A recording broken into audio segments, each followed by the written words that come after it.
Hello, नमस्कार, आदाब, सत श्री अकाल और अस्सलाम वालेकुम। मैं हूं मोहम्मद अहमद काज़मी, लेकर आया हूं आपका पसंदीदा कार्यक्रम आपके रूबरू।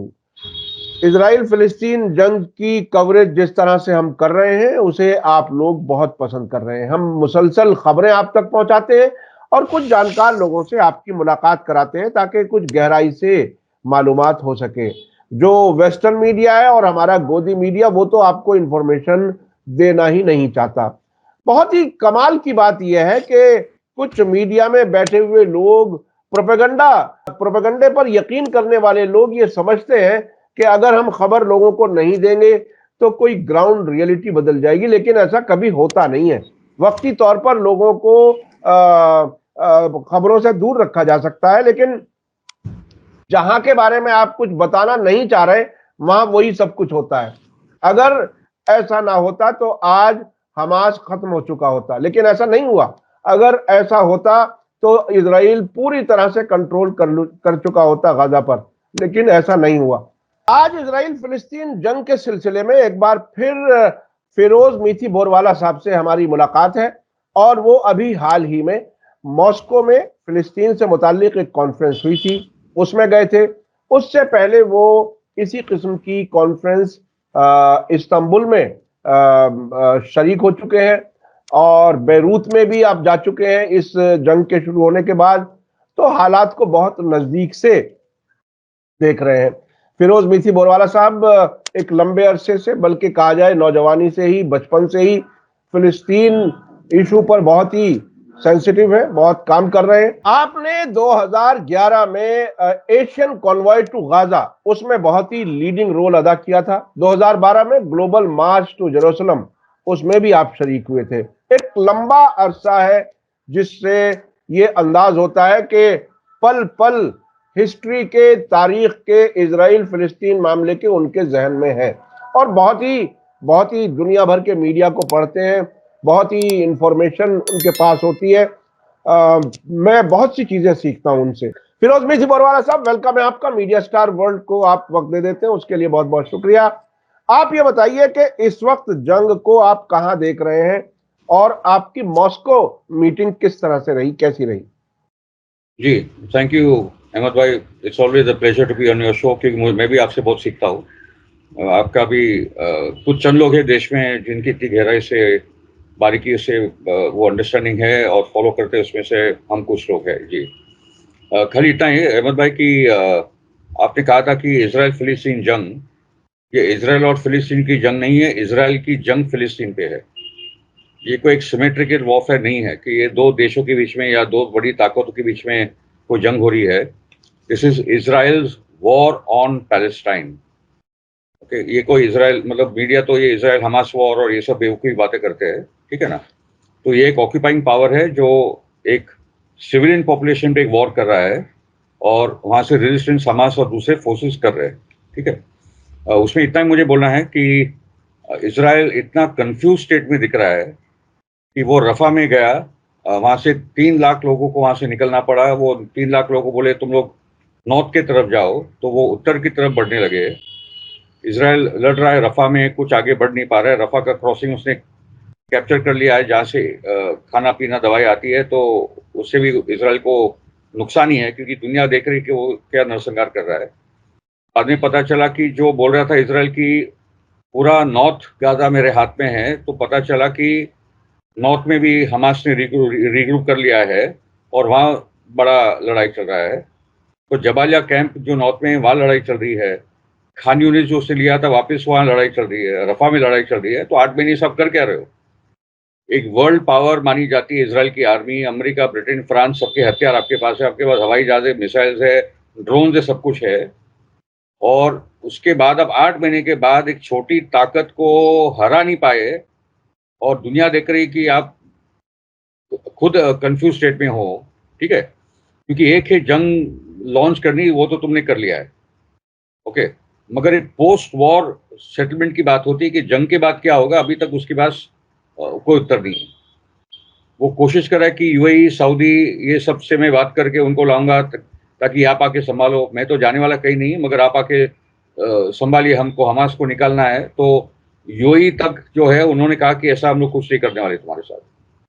आज ब्लिंकिट को भी बोलना पड़ा कि this is a very problematic state, क्योंकि नेतन्याहू के कारण बाइडेन की सरकार जाने वाली है, तो स्पष्ट रूप से दिख रहा है। क्योंकि ये जो नौजवान पूरे अमेरिका भर में स्टूडेंट मूवमेंट के माध्यम से जो पूरा मूवमेंट उभर कर आया है, वो बाइडेन के लिए वोट नहीं करने वाले। कल भी एक वीडियो आया था जहाँ गवर्नर ऑफ न्यूयॉर्क थे, और जैसे वो गवर्नर बोलने लगे तो सभी स्टूडेंट्स वो यूनिवर्सिटी के निकल गए। और अभी तो सबके कॉन्वोकेशन हो रहे हैं, सबको ग्रेजुएशन के अपने डिप्लोमा सर्टिफिकेट डिग्रीज मिल रही है, मगर अभी भी वो स्टूडेंट्स सरेंडर करने के लिए तैयार नहीं है। अभी भी पैलेस्टाइन के झंडे, पैलेस्टाइन के कैफिया पहन कर आ रहे हैं। काफी नौजवानों को तो रस्टिकेट किया गया, उनको क्या क्या धमकियां दी गई। ये पूरा टोटलिटेरियन पुलिस स्टेट बन चुका है ये बाइडेन रेजिम के हाथों से। और यही जो हम लोग बोलते थे कि America is control by the Zionist lobby, आज वो सबूत मिल रहा है। क्योंकि बाइडेन ने एक मतलब जो हाउस ऑफ रिप्रेजेंटेटिव्स है, वो लोग ने एक बिल पेश किया है कि criticism of Israel be treated as anti Semitic. आप इसराइल के खिलाफ कुछ भी बोलोगे तो आप एंटी सेमिटिक हो, मतलब आप कुछ भी तरीके से उनको क्रिटिसाइज नहीं कर सकते। ओके, तो ये है so called freedom expression, statue of liberty, और जो अमेरिका का कॉन्स्टिट्यूशन में जो फर्स्ट अमेंडमेंट है वो फ्रीडम एक्सप्रेशन गारंटी करती है। आज वो भी खत्म हो चुका है। तो इसराइल को सपोर्ट करते करते अमेरिका खुद पूरी पूरी पूरी डूब रही है। जहां तक मेरी मॉस्को की विजिट है, ये बहुत ही इंपॉर्टेंट था। अमित भाई, मैं आपको बोलता रहा कि मॉस्को एक बहुत बड़ा सेंटर है एंग्लो ज़ायनिस्ट वॉर के खिलाफ। यूक्रेन का वॉर रशिया करता नहीं, मगर वो मजबूर होकर उसको जाना पड़ा। और आज रशिया में इजराइल लॉबी के खिलाफ, ज़ायनिस्ट लॉबी के खिलाफ, जूइश पावर के खिलाफ वापस बातचीत हो रही है। फाइनली मुझे एक थिंक टैंक मिला, हमारे एक दोस्त अकील अहमद जो लेबनीज पत्रकार है, जो मॉस्को में ही रहते हैं, अभी तो साउथ लेबनान में वॉर कवर कर रहे हैं। उसके माध्यम से एक बहुत अच्छा थिंक टैंक से हमारी बात हुई। फरवरी में हम लोग के एक ऑनलाइन चर्चा हुई थी, 15 देश के लोग थे, मैंने अपनी बात रखी इंडिया की तरफ से। और उसमें बात समझ में आई कि जो यूक्रेन पे वॉर के माध्यम से जो रशिया पे आक्रमण है, जो पैलेस्टाइन और वेस्ट एशिया का पूरा सवाल है, वही अमेरिका जूडियो नाजी लॉबी के थ्रू से, मैं तो जूडियो नाजी यूज वर्ड करता हूँ, वहीं के थ्रू से ही पूरा वॉर आ रहा है। दोनों जगह के आक्रमण एक ही जगह से हो रहे हैं, तो ये दोनों क्षेत्र को सामने याद आना चाहिए। रशिया और ईरान का तो अलायंस है, पुतिन भी हमास को बुलाते हैं, मगर अभी तक जो पीपल्स लेवल होता है, सिविल सोसाइटी का लेवल होता है, वहाँ के थिंक टैंक्स, अभी तक मैंने कोई प्रोटेस्ट, ना आपने कोई प्रोटेस्ट देखा है, ना कोई ऐसी सेमिनार हम आपके लेवल पे हुआ है, अभी तक हुआ नहीं था।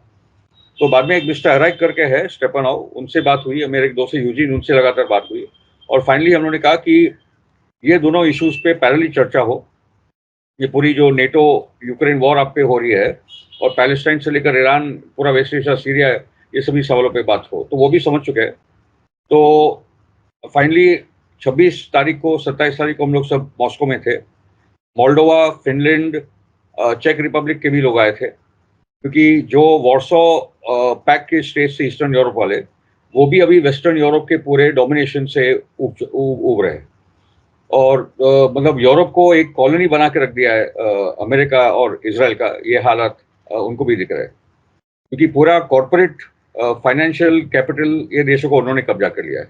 जो बशर अल असद ने अभी बोला ही था, प्रेसिडेंट ऑफ सीरिया ने, कि उस किस्म के स्टेट्समैन अभी वेस्टर्न कंट्रीज में बचे नहीं है।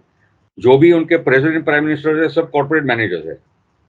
कोई पॉलिटिकल स्टेट्समैन करके अभी लीडर्स ही नहीं बचे वेस्टर्न वर्ल्ड में।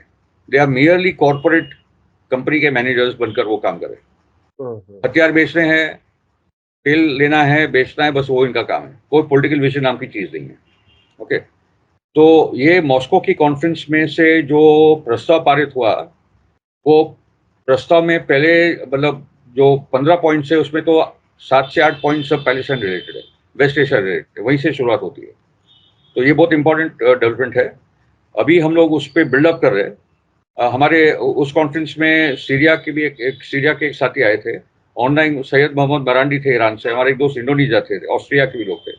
तो 10 देशों के लोग थे, और बहुत ही संजीदा बात हुई। सैयद मोहम्मद बरांडी साहब ने भी गाजा और यूक्रेन को जोड़ती बात की कि ये दोनों जो संघर्ष के केंद्र है, आज अमेरिका और इजराइल उसको लेकर ही उनका डिक्लाइन पूरा हो रहा है। ओके, तो ये दोनों क्षेत्र रेजिस्टेंस के, जिसके कारण पूरा दुनिया का ग्लोबल बैलेंस ऑफ पावर बदलते जा रहा है। सो दैट्स द एंड हम अच्छा लोग अच्छा अच्छा एक बहुत बड़ा आगे। कॉन्फ्रेंस अक्टूबर में प्लान कर रहे हैं। ब्रिक्स का कॉन्फ्रेंस होने वाला है, पुतिन जी करने वाले हैं BRICS conference in October in Kazan. तो उसके बाद हम लोग एक पीपल्स कॉन्फ्रेंस करने वाले हैं, and we call ourselves the global majority, not the global south, क्योंकि रशिया उत्तर में आता है, उसका एक पार्ट तो यूरोप का पार्ट भी माना जाता है। और तो ये रशिया में एक अंडरस्टैंडिंग अभी है कि western civilization will not accept us, हमको भी उनकी जरूरत नहीं है। रशिया का एक सिविलाइजेशन अलग है, we are a unique civilization. वहाँ ऑर्थोडॉक्स क्रिश्चियनिटी का बहुत बड़ा प्रभाव है और एक फैमिली वैल्यूज का भी बहुत बड़ा प्रभाव है। तो वो ये पूरा ट्रैप समझ रहे हैं। ओके, तो पॉइंट इज के ब्रिक्स को पुतिन पुश कर रहे हैं और हम लोग कॉन्फ्रेंस बुला रहे ऑफ द ग्लोबल मेजॉरिटी। ये 4 देश अपने आप को इंटरनेशनल कम्युनिटी बोलते हैं, ठीक है, और ग्लोबल मेजॉरिटी तो हमारे साथ है। तो ग्लोबल मेजॉरिटी का एक इकोनॉमिक सिस्टम बने, एक पॉलिटिकल सिस्टम बने, एक मिलिट्री अलायंस बने, ये सब आगे जाके होने वाला है। और अक्टूबर में हमारी I keep you informed about how we develop that idea. जी बोलिए। अच्छा अच्छा अभी कल वॉल स्ट्रीट जर्नल ने अपनी रिपोर्ट दी है कि हमास से जीतना नामुमकिन है इजराइल का, और उसकी वजह बताई है कि जो नॉर्थ के कुछ इलाके जो इजराइल ने कहा था कि हमने खाली करा लिए, अब उन्हें वापस उन्हीं जगहों पर जंग लड़नी पड़ रही है। और एक इजराइल के सीनियर साबिक फौजी खुफिया डिपार्टमेंट के चीफ ने भी कहा है कि वो हम अभी एक किसी भी जगह से निकलेंगे वो फौरन आ जाएंगे, और वो कहीं भी आ सकते हैं हमास के लोग। इसी तरह से एंटनी ब्लिंकन जो फॉरेन मिनिस्टर है अमेरिका के, उन्होंने भी ये कहा है कि हमास से जीतना मुमकिन नहीं है। तो जब बात यहां तक आ चुकी, तो ये अमेरिका कब तक इजराइल को हथियार देता रहेगा, कब तक ये तबाही होती रहेगी? हमास तो अपनी जगह से जाने वाला नहीं है, ये बात हर तरह से सामने आ चुकी है। क्या आपको अब क्या लगता है कि नेतन्याहू के सामने अब ऑप्शन क्या बाकी रह गई है, अगर वो किसी एक मिनट भी रियलिस्टिक होकर के सोच सके, समझ सके कि वो किस हालत से गुजार रहे हैं? इधर ये चेंज इसराइल के अंदर से आ जाए कि नेतन्याहू पगला गया है, वो अपने पॉलिटिकल सर्वाइवल के लिए ये जंग एक्सटेंड कर रहा है। मिलिट्री के अंदर भी, इजरायली मिलिट्री के अंदर भी बहुत ही अशांति है कि हमारे नौजवान सोल्जर्स मारे जा रहे हैं, मगर इसमें से कोई रिजल्ट नहीं आ रहे। जैसे आपने बताया कि नॉर्थ ले लिया था, आज पता चला कि हमास नॉर्थ में बड़ा लड़ाई कर रहा है और वापस इसराइल को भागना पड़ा है जबालिया कैंप में। खान यूनिस में वही हाल है, साउथ में रफा में वापस एक्चुअली इसराइल ने उसी किस्म का बॉम्बिंग भी चालू किया है, क्योंकि वो लैंड ऑपरेशन से वो कुछ खास कर नहीं पा रहे। और दूसरा है कि आपने जिन जिन नौजवान बच्चों को मारा है, वो अभी तो सब, मतलब हमास का रिक्रूटमेंट हजारों हजारों हजारों संख्या में बढ़ने वाला है अभी। ओके, तो ये तो जो गरिल्ला फोर्स है उसकी ताकत बढ़ेगी और इसराइल की तो और भी मतलब कबर खुदने वाली है वहां। तो एक तो है कि कुछ तो पॉलिटिकल लीडरशिप समझ ले इसराइल के अंदर और मिलिट्री के अंदर कि इसका भी कोई भविष्य नहीं है। यहाँ से हमास ने जो सीज फायर के टर्म्स दिए बहुत ही फेयर है। उसमें कतार और इजिप्ट और अमेरिका की सबकी अग्रीमेंट थी जो हमास ने अग्री किया। वो सीज फायर के टर्म्स क्या थे? नंबर 1, परमानेंट सीज फायर होना चाहिए। ये 7 दिन और 40 दिन और पॉज वगैरह जो है वो रिडिकुलस टर्म्स है। Permanent cease fire. Number 2, Gaza में से पूरी की पूरी इजराइल की आर्मी का विड्रॉल होना चाहिए। नंबर 3, जो पूरी सीज है गाजा की वो खत्म हो। और चौथा है कि जो पॉलिटिकल प्रिजनर्स है दोनों साइड पे वो एक्सचेंज हो जाए। ये सिंपल टर्म्स है जो कोई भी समझदार आदमी मानेगा। ओके, इस नेतन्याहू ने उसको मना कर दिया और तुरंत उसने ये गाजा का ऑपरेशन, रफा का ऑपरेशन चालू कर दिया था। और रफा के ऑपरेशन करने से इसराइल और भी वो दलदल में फंस चुका है। वो अपने आप अंदर अंदर अंदर कूदते जा रहा है और there is no way out for Israel. Okay, इसलिए आइदर पॉलिटिकल सॉल्यूशन इसराइल के अंदर से कोई ताकत बने और नेतन्याहू को चैलेंज करे, इसराइल की मिलिट्री में से आए, वरना फिर बाइडेन की सरकार के अंदर कुछ बात बने और वो बाद में कोई प्रेशर डाले, क्योंकि बाइडेन हार जाएगा चुनाव अगर इसी प्रकार से बात चलती रही। और नेतन्याहू से इसको कोई ज्यादा नुकसान नहीं है, क्योंकि नेतन्याहू चाहता ही नहीं कि ये पार्टी रहे, वो तो चाहता कि शायद ट्रम्प से काम हो। वैसे मैं नहीं मानता कि ट्रम्प नेतन्याहू की ये सब बातें मानने वाला है। क्योंकि अगर नेतन्याहू जमीन के स्तर पर ही कोई रिजल्ट नहीं आ पा रहे तो ट्रम्प भी क्या करेगा। ओके, और ट्रम्प आने के बाद दुनिया में अमेरिका का विरोध और भी बढ़ेगा, अमेरिका के खिलाफ का, ये भी होने वाला है। और अमेरिका के अंदर भी मूवमेंट्स और बढ़ेगी, एंटी वॉर मूवमेंट और बढ़ेगी, स्टूडेंट मूवमेंट और बढ़ेगी, क्योंकि ट्रम्प को चैलेंज करना बहुत आसान है।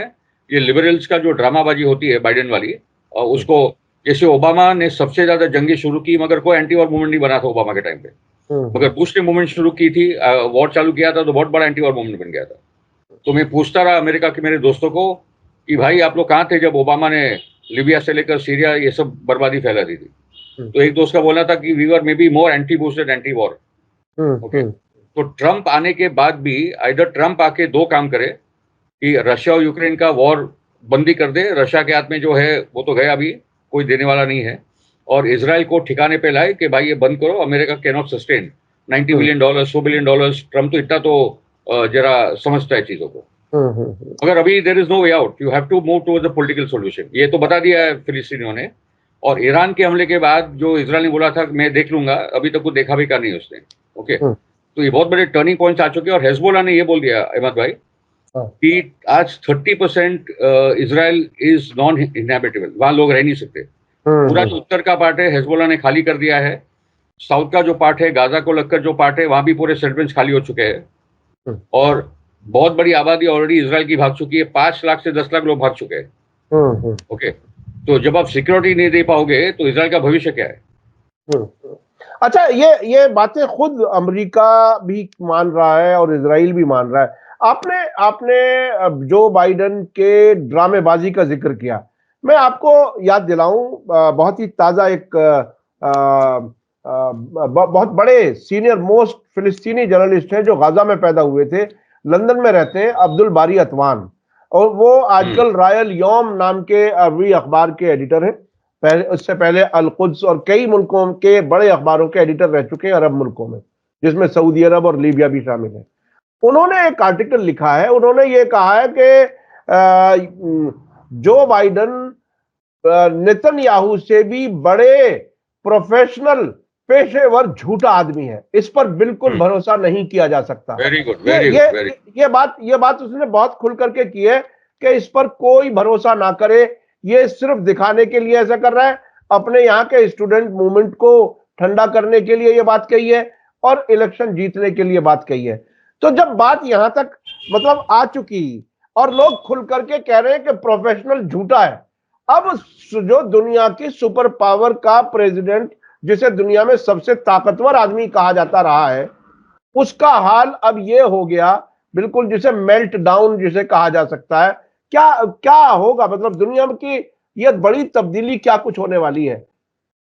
नहीं, अनडाउटेडली बाइडेन हाईली करप्ट आदमी है, झूठा आदमी है, और ये जब बुश ने लॉन्च की थी इराक वाली वॉर, तब डेमोक्रेटिक पार्टी में से सबसे स्ट्रांग वॉइस सपोर्ट का यही था। ये ज़ायनिस्ट लॉबी का सबसे नंबर 1 पेड बंदा है, सबसे ज्यादा पैसा बाइडेन को ही जाता है। कि उसके स्टेटमेंट में तब्दीली आई है, क्योंकि वो जो हारने वाली बात आ चुकी है, इसलिए बाइडेन बोलता कुछ है मगर उसके एक्शन कुछ और है। ये नहीं देंगे, वो नहीं देंगे, अरे भाई तुम्हारे बॉम्ब भी जा रहे, तुम्हारे पैसे भी जा रहे, सब कुछ तो जा रहा है, तो तुम बोल क्या रहे हो। और ऐसा नहीं कि अमेरिका की जनता ये बात नहीं समझ पा रही है, या जो डेमोक्रेटिक वोटर बेस है वो नहीं समझ पा रही है। तो बहुत सारा डेमोक्रेटिक वोटर बेस तो उस दिन निकलेगा ही नहीं वोट करने के लिए। और जो स्विंग स्टेट्स है, जहाँ अरब और मुस्लिम वोट है, वो ना ट्रम्प को वोट करेगा, ना बाइडेन को वोट करेगा, ना रॉबर्ट एफ कैनेडी को वोट करेगा, क्योंकि आपके पास कोई चॉइस ही नहीं अमेरिका में आज जिल स्टाइन के अलावा, और वो जीतने वाली तो है नहीं। ओके, तो maybe the vote will go to Jill Stein कि ठीक है, किसी को वोट करना है तो उसको दे दो, वरना बाइडेन और ट्रम्प को ये दोनों वोट नहीं जाने वाले, और सबसे ज्यादा नुकसान उसमें बाइडेन को ही है। ओके, तो his lies are not making any sense, it is very obvious, ये सबको दिख ही रहा है बात। आई थिंक मामला क्लियर है कि ये रेजिस्टेंस के कारण अमेरिका के दिन भर चुके हैं। रशिया ने तो उनको हरा ही दिया है वहां, और अभी रशिया ने तो एक नया फ्रंट नॉर्थ वेस्ट में खोल दिया खार्किव केस में। मैं भी को रशिया के दोस्तों को मिला था जो ओडेसा के है, उनका बोलना है we are waiting for even Odessa to be liberated, क्योंकि ओडेसा का पोर्ट अगर गया तो यूक्रेन के पास कोई एक्सेस रहा नहीं है, और उसका भी टाइम आएगा। और आई थिंक, और मॉस्को की एक कमाल की बात जो मैंने देखी, वॉर का टाइम है, आतंकवादी हमला भी 22 मार्च को हुआ था, मगर कोई रास्ते पे चेकिंग नहीं कर रहा है, कोई चेक पॉइंट नहीं है, रेलवे स्टेशन पे भी पूरा नॉर्मल है, हम तो दिल्ली और बम्बई में भी देखते हैं कि क्या क्या नहीं हो जाता, चेक पॉइंट्स और तलाशी और वगैरह वगैरह। एक वॉर चल रही है और मॉस्को में ऐसा कोई माहौल नहीं है कि वहाँ मिलिट्री के लोग हैं, पुलिस भी ज़्यादा दिखती नहीं। मैं तो अभी तक हैरान हूँ कि हाउ दे मैनेजिंग। ओके, तो द पॉइंट इज के Russia is very confident about what they are doing. और ये पूरा जो रशिया ईरान एक्सिस है, चाइना भी वहीं खड़ा है। ओके, मगर इतना इम्पोर्टेंट है Russia, China, Iran and Syria for the matter, क्योंकि मैं बशर जाफरी जी को भी मिला था। बशर जाफरी को मैं बहुत रिस्पेक्ट करता हूँ। I did not know he was the ambassador of Syria over there, मुझे मिलना था ऐसे एम्बेसडर को, तो I was really honoured to meet him. And 15 साल वो यूनाइटेड नेशंस के रिप्रेजेंटेटिव रह चुके थे और अभी उनको नंबर 1 पोजीशन एम्बेसडर्स की मॉस्को है, उससे ज्यादा कोई इंपॉर्टेंट सिटी नहीं है सीरिया के लिए। तो बशर जाफरी जैसी जो बात हुई तो मैंने उनको कहा कि गोलान हाइट्स पे आप लोग एक्टिव अभी क्यों नहीं फ्रंट खोल रहे हो? तो बोला नहीं, हमारा गोलान हाइट्स का फ्रंट हमारा एक्टिव है। 5 फ्रंट पे सीरिया में वॉर चल रही है अहमद भाई। नंबर 1 जो फ्रंट है वो गोलान का है, सबसे ज्यादा सीरिया की मिलिट्री गोलान हाइट्स पे ही है। ओके, सेकंड फ्रंट जो है वो इडलिब वाला फ्रंट है। ओके, जहाँ पूरे जो जितने आतंकवादी गुट है सबको मार मार के इडलिब पहुंचा दिया है, मगर वो टर्की का अभी भी सपोर्ट वो आतंकवादी गुटों को है। तीसरा जो फ्रंट है वो नॉर्दर्न बॉर्डर्स पे टर्की में, क्योंकि टर्की ने अभी भी कुछ इलाके कब्जा कर करके सीरिया के। चौथा फ्रंट है वो कुर्दिश सपोर्टेड बाय अमेरिका, वो पूरा जो नॉर्थ ईस्ट या इनका तेल, इनकी खेती की जमीन है, उनका वीट सब वहां से आता है, वो चौथा फ्रंट है। और पांचवा फ्रंट है ये पूरा अल्तनफ जो अमेरिका का बेस है। तो एक छोटा मुल्क 2.5 करोड़ की आबादी 5 फ्रंट पे वो लड़ाई लड़ रहा है। ओके, एंड मगर गोलान पे एक्टिविटी सीरिया की जारी है, हिजबुल्लाह भी वहाँ है, आई बिलीव ईरानियंस भी वहाँ होंगे, तो वो इजराइल के लिए बहुत बड़ा वीक पॉइंट है। ओके, तो दैट इज हैपनिंग। मगर मैंने बशर जाफरी जी को ये बात पूछी कि भाई ये जो हर दूसरे दिन तीसरे दिन इजराइल के हमले आप पे हो जाते हैं फाइटर जेट से, उसके बारे में क्या है आपके पास? बोला कि अभी तक हमारे पास वो एंटी एयरक्राफ्ट वो टेक्नोलॉजी आई नहीं है। तो मैंने बोला कि रशिया आपको क्यों नहीं दे रहा, S-300 S-400 ले लीजिए। बोला एक कॉम्प्लिकेटेड मैटर है, वो आप लोग को ही खुद रशिया से बात करनी चाहिए। तो मैंने तो रशिया को दोस्तों को बोला भाई ये हो क्या रहा है? ओके, कि पुतिन जी अगर ये बोल दे एक बार से इजराइल को कि आज के बाद एक भी हमला नहीं होगा इजराइल पे, तो उसकी औकात है कुछ करने की। Okay, so this is the right time to take Russia to take a position on this matter, and Putin should publicly or in whatever way warn Israel कि no more attacks on Syria will be allowed from your side. ठीक है, क्योंकि ये तो वो मैंने हमारे Russian दोस्तों से बात की है और इस बात को हम लोग आगे बढ़ाएंगे। अच्छा, और एक बात जो बशर जाफरी जी ने कही, जो आगे का चर्चा कभी करेंगे, कि हर धर्म के अंदर आईसिस की माइंडसेट बढ़ चुकी है और सबसे खतरनाक है जूइश आइसिस, दूसरा खतरनाक है क्रिश्चियन आइसिस, चौथा खतरनाक है ये इस्लामिक आइसिस, चौथा खतरनाक है ये हिंदू आइसिस, पांचवा खतरनाक है बुद्धिस्ट आइसिस। मतलब हर धर्म में ये कट्टरवादी फाशीवाद नाजी ताकतें अंदर घुस चुकी है।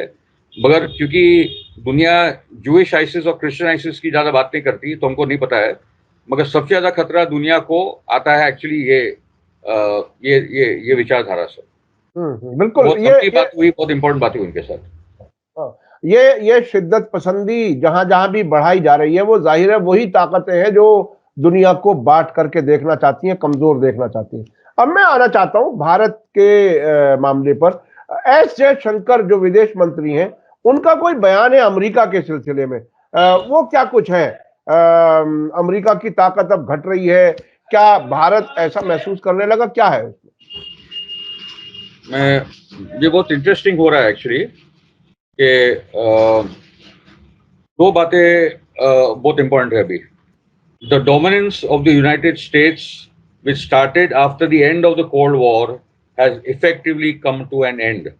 मतलब जो पूरा सिंगल यूनिपोलर वर्ल्ड जो बन चुका था 89-90 के बाद, यूएसएसआर टूटने के बाद, कोल्ड वॉर के बाद, और जो अमेरिका को लग रहा था कि आने वाली सदी पूरा सेंचुरी मेरा है, वो लगभग 30 साल के अंदर खत्म हो चुका है।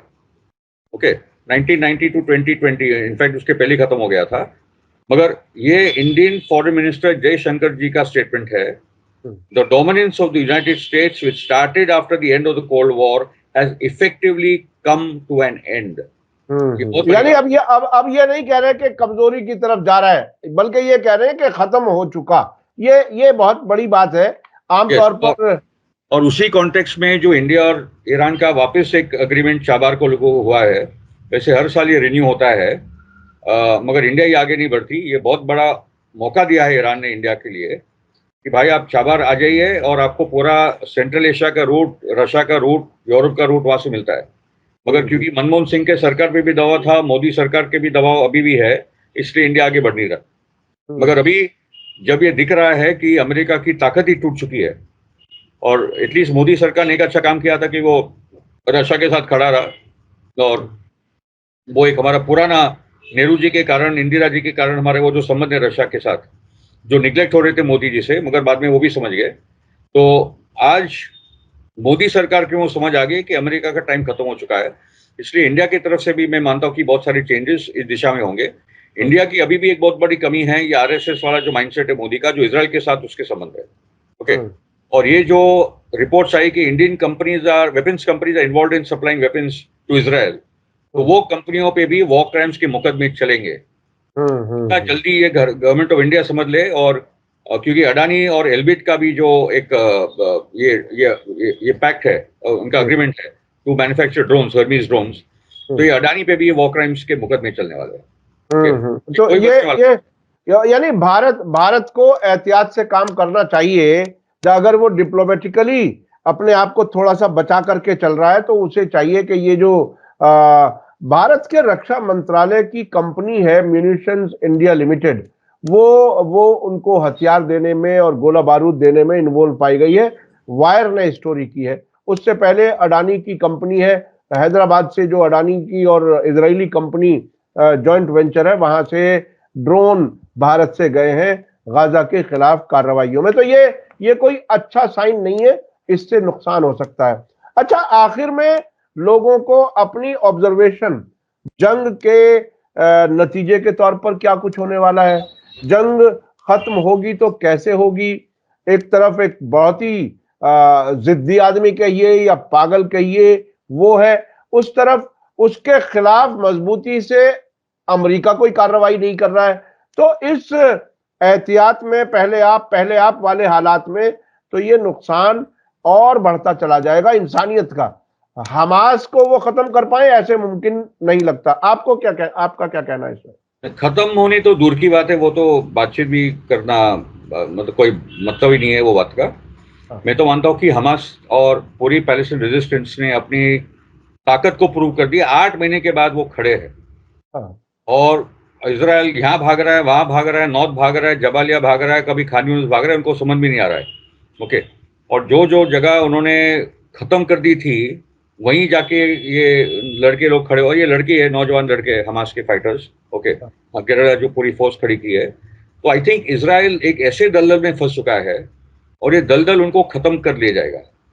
आइदर वो समझ जाए और पॉलिटिकल सॉल्यूशन की तरफ बढ़े, वरना इजराइल की एंड ऑफ स्टोरी है, जो मैं बार बार बोलता रहा कि 2028 तक इजराइल के 80 साल कंप्लीट हो रहे हैं। दोनों इजरायली किंगडम्स कभी 80 साल के आगे बढ़ी नहीं। मेरा मानना है कि 2028 तक तो इनकी कहानी, क्योंकि उनके जिद्दीपन में ही ये उनकी खुद की कहानी वो लोग खत्म करते जा रहे हैं। दूसरी बात मैं जो बोलना चाहूंगा इसमें कि जो अमेरिका का जो आइसोलेशन की बात है, कि अभी जो 13 मई को जो यूनाइटेड नेशंस में वोटिंग हुई ऑन द इशू ऑफ 2 दिन पहले की बात थी, यूनाइटेड नेशंस में जो पैलेस्टाइन स्टेटहुड की वोट हुई, तो आप ये मार्क कीजिए कि that marks another milestone in the isolation of America. Okay, America ने यहाँ तक बोल दिया कि अगर आप लोग आगे बढ़ोगे पैलेस्टाइन स्टेटहुड को लेकर तो मैं डिफंड करूंगा। मैं तो चाहता हूं कि अमेरिका डिफंड करे, ताकि यूनाइटेड नेशन न्यूयॉर्क में से हटकर और कोई देश में चले जाए। ये पूरा वर्ल्ड इकोनॉमी, ये जितने अलग अलग इंटरनेशनल संस्था है, वो यूरोप और अमेरिका से हटाओ। वैसे भी एशिया की इकोनॉमीज अभी आप लोग से बहुत बेहतर हो गई है। ब्रिक्स जो 5 देशों का था वो भी G7 से आगे है। ब्रिक्स प्लस तो दुनिया का सबसे बड़ा इकोनॉमिक अभी ऑर्गेनाइजेशन बनने वाला है। ओके, तो बहुत सारी चीजें economically, politically, military on the ground बदल रही है। तो वो वेस्टर्न वर्ल्ड का अभी वो कोई सेंट्रलिटी रहा नहीं है। ओके, बट कमिंग बैक, मतलब पैलेस्टाइन कैसे दुनिया को का बैलेंस बदल रहा है, अमेरिका का आइसोलेशन को बढ़ा रहा है, वो हमको देखने को मिल रहा है। और वो गाजा के लोग, east Jerusalem, West Bank, Palestine के लोग के कारण ये पूरा दुनिया का काया पलट हो रहा है। 2012 में जब वोटिंग हुई थी, जिसमें पैलेस्टाइन को नॉन ऑब्जर्वर मेंबर स्टेट बना गया था, okay, non member observer state, अभी वो ऑब्जर्वर स्टेट बन चुका है। तो 2012 में 138 voted for Palestine, 9 were against and 41 ने एब्सटेन किया था, 41 कंट्री। इस बार 143 ने वोट किया है for, 9 against and 25 only abstain. और वो 9 कंट्रीज में तो 4-5 तो आइलैंड है जो गूगल पे भी नहीं मिलेगी आपको, पालावन, ये और वो वगैरह वगैरह, ओके। 3-4 मुल्क नहीं बचे जिसको अमेरिका, मतलब अमेरिका अभी दबाव के कारण सैंक्शंस, ये करूंगा वो करूंगा, आप रियलाइज हो, वो भी नहीं कर पा रहा अमेरिका। ये एक छोटा देश पैलेस्टाइन के साथ पूरी दुनिया खड़ी है, ओके। और अभी तो आयरलैंड, स्पेन, माल्टा, स्लोवेनिया, ये भी कुछ कंट्रीज जुड़ने वाले, तो बहुत बड़ा परिवर्तन आ रहा है। और ये जो स्टेटहुड वोट हुआ, एक्चुअली अमेरिका क्या बोलता रहा कि कोसोवो और ताइवान और तिब्बत की भी बात करता रहा, तो उसमें ये जो प्रस्ताव पारित हुआ है वो बहुत स्पेसिफिक टू पैलेस्टाइन है। और जो रशिया के, क्योंकि अमेरिका का पोजीशन क्या है कि जब तक इजराइल और पैलेस्टाइन के बीच में बातचीत से समझौता होकर कंप्लीट नहीं होगा तब तक पैलेस्टाइन को शामिल मत करो। मगर रशिया की पोजीशन ये है कि आप पैलेस्टाइन को स्टेटहुड दे दो, उसको मजबूत करो, और 2 राष्ट्र एक दूसरे से बातचीत करके फिर हम लोग उसका सोल्यूशन ढूंढते हैं। ये रशिया का पोजीशन, ओके। चाइना का भी वो पोजीशन है। सो द पॉइंट इज के ये जो हुआ है कि ऑब्जर्वर स्टेट करके अभी पैलेस्टाइन जो पहले आखिरी कहीं एक लाइन में बैठता था यूएन में, अभी वो अल्फाबेटिकल ऑर्डर में बैठेगा, और कुछ चंद उसको इम्पोर्टेंट अधिकार मिले हैं ना, वो सिक्योरिटी मेंबर के लिए अप्लाई नहीं कर सकता ना, वो अभी भी आई डोंट थिंक वो वोट कर सकता है, मगर बाकी के कुछ बहुत इंपॉर्टेंट उसको अधिकार मिले यूनाइटेड नेशन में, जिससे 10 कदम आगे वो बढ़ा है। और वो जो प्रस्ताव पारित हुआ कि अगली बार जब ये प्रस्ताव यूनाइटेड नेशंस के सिक्योरिटी काउंसिल में आए तब इसका एक फेवरेबल होना चाहिए। इसलिए बहुत दुनिया भर का प्रेशर बनते जा रहा है। और तो एक जगह पे पॉलिटिकल लड़ाई यूनाइटेड नेशन में जीत रहे, और जमीन की लड़ाई वो भी पैलेस्टाइन जीत रहे। बहुत कुर्बानी हम देनी पड़ रही है, बहुत कुर्बानी, मतलब हद के आगे दिख रहा है। मतलब ये, इसको तो मैं हॉलोकॉस्ट ही बोलता हूँ। मैं शायद चुने हुए लोगों में था दुनिया में जो पहले इसको हॉलोकॉस्ट बोलने लगा था। अभी सैयद मोहम्मद मरांडी भी इसको लगातार हॉलोकॉस्ट बोल रहे हैं, और ब्राजील के जो प्रेसिडेंट है लूला, उसने भी इसको हॉलोकॉस्ट बोला है, ओके। क्योंकि ये जो कानून लाने की कोशिश हो रही है अमेरिका में कि इजराइल का कुछ की किस्म का क्रिटिसिज्म मत करो, उनका बोलना है कि you can not compare what is happening in Gaza to what happened in the Nazi genocide of the Jews. क्योंकि हम तो कंपेयर कर रहे हैं, जो नाजीज ने आपके साथ किया आप ही वही कर रहे हैं। तो बोला नहीं, वो कंपेयर नहीं होना चाहिए, हम तो बोल ही रहे कि हॉलोकॉस्ट है। हाँ, और ये जो टर्म है जूडियो नाजी, हाँ, मैं तो लिख ही रहा हूँ, और it was invented by one Jewish person only, यशाशु लिबनफ्रॉम करके उसका वो नाम है। और वही था जिन्होंने कहा था कि हम लोग आज के नाजीज है, and we have become Holocaust deniers. हम हॉलोकॉस्ट कर रहे हैं, वो हॉलोकॉस्ट एक्सेप्ट करने के लिए तैयार नहीं हम लोग। हम ही हॉलोकॉस्ट डिनायर बन चुके हैं, हम ही नाजीज बन चुके हैं। वो तो अमेरिका और इजराइल ने कोई ऐसा भी कानून बनाया हुआ है कि हॉलोकॉस्ट के बारे में कोई रिसर्च ना हो, कोई हकीकत ना जाने, जो कुछ हम बताते रहे। वो जो म्यूजियम बना रखे हैं बहुत जगहों पर, मुख्तलिफ मुल्कों में हॉलोकॉस्ट म्यूजियम, उससे जो चाहते हैं वो हिस्ट्री को अपने तरीके से पेश करते हैं। वो खत्म हो रहा है। एक्चुअली गाजा में जो हॉलोकॉस्ट हो रहा है ना, उसके कारण जो भी इजराइल ने सिंपैथी और ये वो जो मार्केटिंग किया था इतने टाइम से, अभी वो टूट रहा है, बहुत जल्द से टूट रहा है। और उसमें जो स्टूडेंट मूवमेंट है उनका बहुत बड़ा कंट्रीब्यूशन है वर्ल्ड वाइड। नौजवानों ने जो मैसेज दिया है, बहुत सिंपल मैसेज लेकर गए थे कि हमारी universities, why are they investing in weapons manufacturing companies.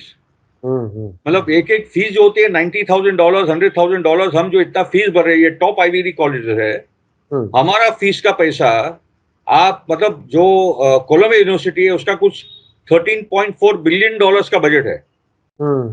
एक छोटे देश इनका तो बड़ा बजट है यूनिवर्सिटीज का। तो हमारा पैसा, हमारा यूनिवर्सिटी का पैसा आप वेपन्स कंपनीज में क्यों इन्वेस्ट कर रहे हो, उसको वहां से निकालो। सिंपल डिमांड था जी। उसको लेकर उन्होंने एक बड़ी लड़ाई लड़ी। ये बहुत ही मैच्योर डिमांड हुई इस बार के डिसइन्वेस्टमेंट होना चाहिए इजराइल का, और यहाँ से जो पैसा कमा करके आप हथियार बना रहे हैं वो रास्ता उस पर। और जो कैम्ब्रिज यूनिवर्सिटी है, कैम्ब्रिज यूनिवर्सिटी का आपको पता होना चाहिए, आखिरी बात, कि कैम्ब्रिज यूनिवर्सिटी की जो ट्रिनिटी कॉलेज है, ट्रिनिटी कॉलेज के मेंबर थे, स्टूडेंट थे वो आर्थर बाल्फोर, जिसने बाल्फोर डिक्लेरेशन निकाला था। तो एक स्टूडेंट ने जाके पूरे इस पे रंग लगा दिया। उसके बाद ये मूवमेंट बनी और ट्रिनिटी कॉलेज ने कहा कि हम लोग डाइवर्स कर देंगे। मगर उनका बोलना है कि आपने वो आर्थर बाल्फोर की तस्वीर को किया इसलिए नहीं, मगर हम लोग वैसे ही करने वाले थे। वो तो स्टूडेंट्स बोले ठीक है, मगर इतना बड़ा मूव चल रहा है पूरी, क्योंकि जो यूएस से चालू हुआ वो यूके, फ्रांस, कनाडा, पूरे यूनिवर्सिटीज में, इंडिया में भी हो जाता, मगर क्योंकि हम लोग का इलेक्शन का टाइम है, तो जेएनयू के बच्चे तो बैठ ही जाते कि एलबिट से आप डाइवर्स करो, हम लोग क्या कर रहे हैं सब। जी जी जी जी। तो क्या हमारे यहाँ भारत में भी यूनिवर्सिटीज में कुछ इजराइल का पैसा लगा हुआ है? आपके पास कोई ऐसी इंफॉर्मेशन है? I don't think that is the case, हाँ। बट द पॉइंट इज के अडानी की कंपनी जो एलबिट के साथ है, बैंगलोर में वो कंपनी है, तो वो मूवमेंट्स तो हमको भी चलानी पड़ेगी। और जैसे इलेक्शन खत्म होता है, आई थिंक ये सब चीजें निकलेगी, क्योंकि क्या इंडिया में बहुत सिंपल बात है, जो मुसलमान को नफरत करता है वो इजराइल को सपोर्ट करता है, उसके आगे उनको कुछ पता नहीं। बिल्कुल बिल्कुल, इतना ही सिंपल मामला है उनको। हाँ वो बिल्कुल बिल्कुल, वो तो पूरी दुनिया में तकरीबन वही है कि जो मुसलमान को नफरत करता है वो इजराइल को प्यार करता है, और हमारे आरएसएस बीजेपी के लोग इसमें बहुत आगे हैं। बहुत बहुत शुक्रिया फिरोज साहब, आपने हमें वक्त दिया। Let us end on a positive note, Ahmad भाई, let us end on a positive note. The positive note is that जो गाजा का अपराइजिंग 7 अक्टूबर को हुआ, वो जो मैं उसको गाजा गेटो अपराइजिंग बोलता हूँ, जो मैं उसको गाजा ग्राड बोलता हूँ, उसने पूरी दुनिया की जियोपॉलिटिकल बैलेंस बदल दिया है। वो 23 लाख लोगों ने जो कुर्बानियां दी है, वो आज कोई 7 अक्टूबर की बात नहीं करता, आज पूरे की पूरे गाजा की कुर्बानियों की बात हो रही है, रिजल्ट्स की बात हो रही है, और उनके कारण दुनिया का पूरा जियोपॉलिटिकल बैलेंस बदल रहा है। अमेरिका डूब रहा है, इजराइल डूब रहा है, आज फ्रांस और ब्रिटेन को भी कुछ कुछ बातें करनी पड़ रही है। सुनक की सरकार जाने वाली है, स्टामर की भी जो लेबर सरकार आएगी उस पर काफी दबाव होगा वहां के आंदोलनों का। तो बहुत कुछ बदल रहा है, वो छोटे से गाजा के कारण, वो छोटे से पैलेस्टाइन के कारण। जी, और ये बहुत Palestine will be the light unto the nation. Israel को लाइट वाइट नहीं है, अगर Palestine is showing the light unto the nation of the world. जी जी, ये बहुत बड़ा नतीजा होगा कि फिलिस्तीन, गाजा के लोग, हमास के लोग, जो रेजिस्टेंस के लोग हैं, वो पूरी दुनिया के हालात बदलने वाले हैं। तकरीबन पूरी दुनिया की आजादी की तैयारी है उस कॉरपोरेट और उस जायनिस्ट इंपीरियलिस्ट नजरिए से। बहुत बहुत शुक्रिया फिरोज बेती बोरवाला साहब, आपने हमें वक्त दिया। मैं अपने दर्शकों से बता दूं कि जितनी इंफॉर्मेशन फिरोज साहब देते हैं वो बहुत ही गहराई उसमें होती है और बहुत सी चीजें समझने की होती हैं। आप लोगों को ये वीडियो कैसा लगा, आप कमेंट्स में जरूर लिखें। इसी के साथ मुझे दीजिए इजाजत। धन्यवाद, शुक्रिया, जय भारत, जय हिंद। मीडिया स्टार वर्ल्ड के और वीडियो देखने के लिए हमारे चैनल को सब्सक्राइब करें और सीधे नोटिफिकेशन पाने के लिए बेल आइकन दबाएं। और अगर हमारी खबर सच्ची और अच्छी लगे तो अपने व्हाट्सएप, इंस्टाग्राम, फेसबुक और ट्विटर अकाउंट पर जरूर शेयर करें।